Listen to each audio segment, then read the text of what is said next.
Hey everybody, I have a 2016 Chevy Malibu. I had to change the shocks. Not much to it. Two bolts up top, one bolt on the bottom down there. I don't know if you can see it. That's what the bottom bolt is. And the two up top, those are 18 millimeters. So that's the new shock. It comes with a nut. Use the new nut. You're going to go ahead and take those 18 millimeter bolts off of the top.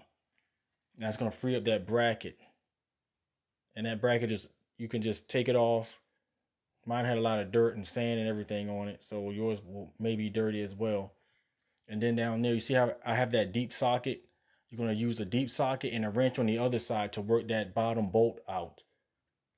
As always, you're obviously going to take the wheel off first, and you're going to jack it up with 3 points of contact. That bolt there, that nut has to come off once you remove the shock, and it may be rusty. You may have to sand it and lubricate it. And when you try to unscrew it, it twists. So what I did was I used this little trick.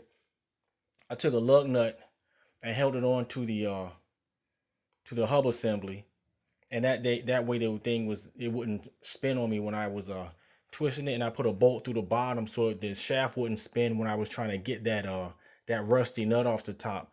That worked a little bit, but then it started spinning again. So what I had to do was take the housing and push it down to expose the shaft up top, and get a pair of vice grips and just hold it, and then you can probably get that nut off without spinning the whole thing. There's a little trick that may help you out.